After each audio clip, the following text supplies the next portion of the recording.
Paul McCartney plays Magical Mystery Birthday Show with Bruce Springsteen, Bon Jovi. The Paul McCartney concert on Thursday, June 16, at MetLife Stadium in East Rutherford was more than just a show. It was a 3-hour magical mystery birthday tour of the last 65 years in the life of a music legend who still very much has it. Rockers, ballads, odes to Beatles who have passed on, visits by Jersey friends Bruce Springsteen and John Bon Jovi, 2 stadium happy birthday serenades, Rain, Not the Beatles song, and more made it a night to remember.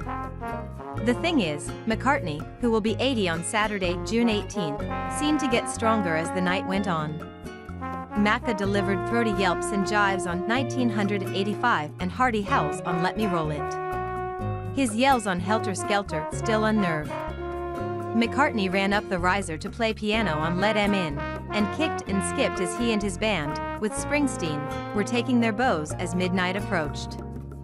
McCartney, who wears his still considerably wavy hair below the ears, is forever spry. 80 is fine when you look 39, read one fan's sign. McCartney was a bit more talkative compared to previous tours, setting up and following songs with a few minutes of dialogue.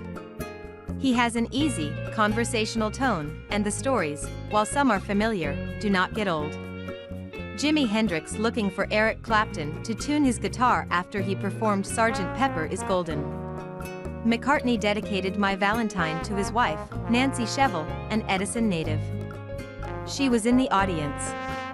A sublime something, with a ukulele intro, was played to remember George Harrison. A gentle Here Today was for John Lennon. If you got something you want to say to someone and you're thinking I'll put it off to another time, don't, McCartney said. Get it said. Why not? McCartney later performed virtually with Lennon on I've Got a Feeling from the Let It Be footage, which was re-edited by filmmaker Peter Jackson for the Get Back documentary. McCartney thanked Jackson for providing the Lennon vocals on the song. The Beatle was unapologetic about performing a handful of newer songs, but the tracks fit nicely into the tempo of the night. New, from the 2013 album of the same name, was especially buoyant.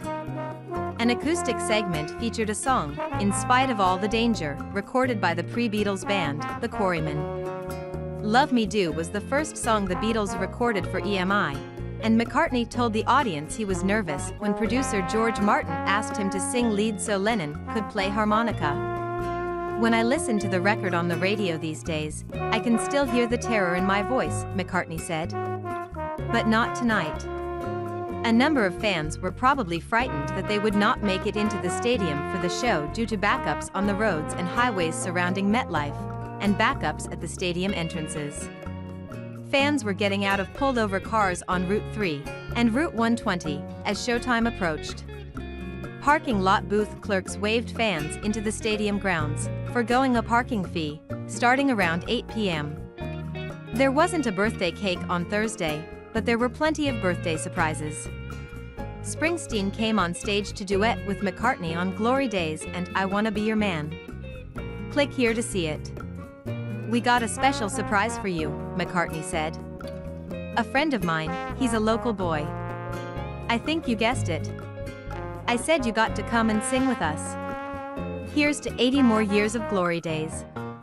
Springsteen said. Springsteen's appearance prompted the stadium to yell Brooks, and, coincidentally, it seemed to start the rain. The boss, who playfully bowed down to McCartney, later came on to trade guitar licks on a show closing the end with McCartney and guitarists Rusty Anderson and Brian Ray. The exceptional band also features Abe Laboriel Jr. on drums and Wix Wickens on keys. There was also a 3-piece horn section. The crowd broke into a spontaneous rendition of Happy Birthday earlier in the night. Yeah, you're right, I got a birthday coming up, McCartney said. I'm not trying to ignore it, but... Later, John Bon Jovi led a second stadium serenade of Happy Birthday to McCartney. He gave balloons to the Beatles legend, too. And yes, McCartney did perform the Beatles' classic Birthday. 3 hours after the show began, the energy was still crisp. There's one thing that remains to be said, McCartney said. We'll see you next time.